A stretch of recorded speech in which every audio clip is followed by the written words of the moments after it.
رابطے جی، حضرت فاطمہ کے بارے میں بھی یہ مشہور ہے کہ حضرت فاطمہ کی وفات کے بعد ان کو غسل حضرت علی نے دیا تھا،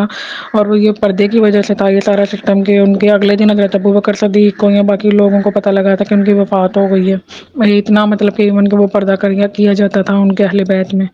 تو اس بارے میں بھی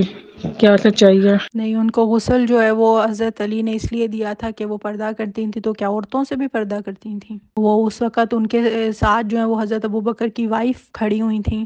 حضرت اسماء حضرت علی کے ساتھ جب غسل دیا جا رہا تھا، یعنی ایک مرد اور عورت مل کے ایک عورت کو غسل دے رہے ہیں،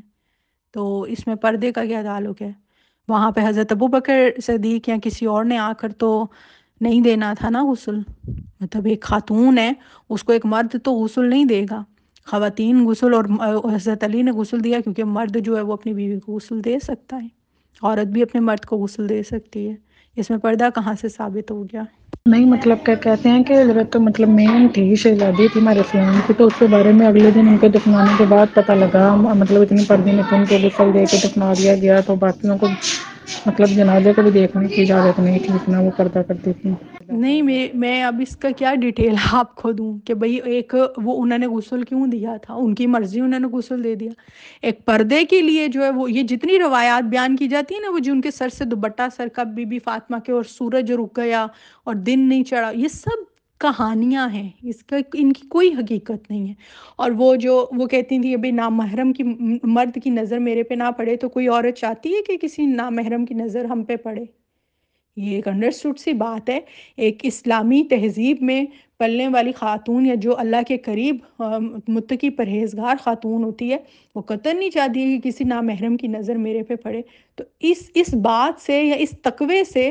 پردہ کہاں پہ ثابت ہو گیا؟ یہ تو مینرز میں آتے ہیں نا، حفظ فروج کے مینرز میں آتا ہے، غض بصر کے مینرز میں آتے ہیں، جو سورہ نور میں بیان ہوئے ہیں۔ اس سے وہ جو سر سے پاؤں تک اپنے آپ کو ڈھانپنا اور چہرے پہ نقاب کرنا، اور وہ والا پردہ اور اس کا ابدی حکم اور تمام طرح کی خواتین کے لیے جو ہے وہ لگا دینا، یہ کدھر سے ثابت ہوتا ہے؟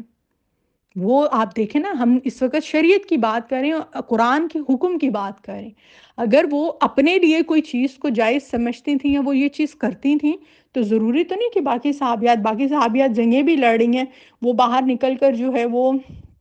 کھیتی باڑی بھی کر رہی ہیں، وہ گٹھے بھی اٹھا کر لے کر آ رہی ہیں، وہ وہاں پر جو ہے کاروبار بھی کر رہی ہیں، ہر طرح کی خاتون جو اس معاشرے میں پائی جاتی تھی۔ تو جو اشرافیہ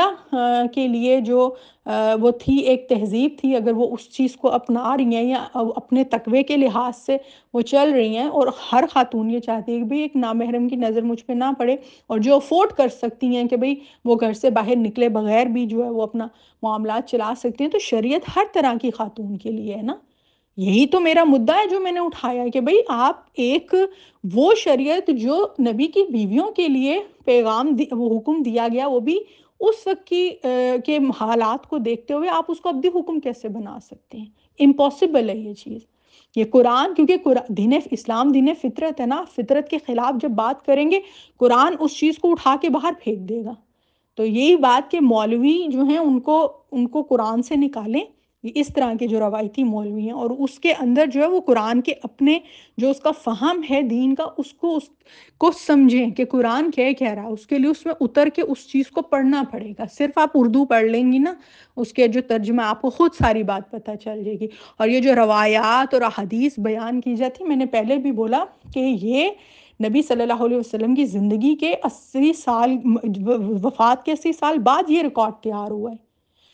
اور پھر اس کے اندر کیا کوئی کذاب راوی ہیں، اس کے حوالے سے میری ایک ویڈیو ہے، بخاری مسلم کی رٹ لگانا بند کریں، اس کا وہ ٹائٹل ہے،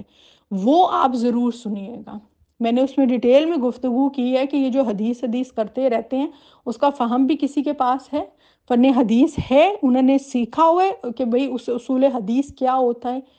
تو وہ صرف اس کو پڑھ کے تو وہ بیان کر دیتے ہیں، نہ اس کی سند چیک کرتے ہیں، نہ متن چیک کرتے ہیں کہ اس میں کہیں تعارض تو نہیں، نہ اس کو قرآن کی روشنی میں دیکھنا کسی کو آتا ہے۔ تو یہ ایک بڑا ایک سنگین معاملہ ہے کہ آپ کسی بھی بات کی نسبت نبی کی طرف کر رہے ہیں جو انہوں نے نہیں کی ہے، تو اللہ کے نبی نے کہا کہ وہ ٹھکانہ جہنم ہے اس کا جس نے میرے پہ جھوٹ باندھا ہے۔ تو یہ اس طرح سے یہ والی روایات کہ بی بی فاطمہ ایسے تھیں، بی بی فاطمہ ویسے تھیں، تو بی بی فاطمہ کو اہل تشیعوں سے زیادہ کون فالو کرے گا؟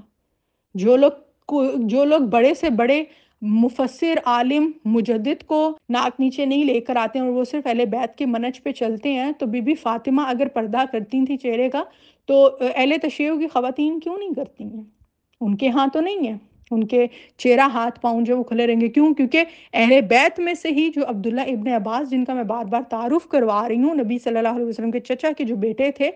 انہوں نے جو، اور قرآن کے سب سے بڑے مفسر، عالم اور حبر الامہ، فقیہ امت، یہ ان کے ٹائٹل ہیں جو وہ تھے۔ ان کے نزدیک جو ہے وہ عورت جب زینت کرے گی تو چہرہ ہاتھ پاؤں جو ہے وہ دکھا سکتی ہے، زینت میں جب دکھا سکتی ہے تو عام حالات میں کدھر سے پردہ نکل آیا؟ تو یہ آپ پلیز اس بات کو سمجھیں، میں بار بار اس کی ڈیٹیل نہیں دے سکتی ہوں، اور میری تمام ویڈیوز کو پلیز آپ غور سے دیکھیں۔ یہ جتنے آپ سوال کر رہی ہیں اسی لیے کر رہی ہوں کہ آپ نے میری ویڈیوز کو غور سے سنا نہیں ہے، وہ ڈیٹیل میں ہیں، مگر ان کو پلیز آپ دیکھیے، سنیے، آپ کو ساری باتوں کے جواب مل جائیں گے۔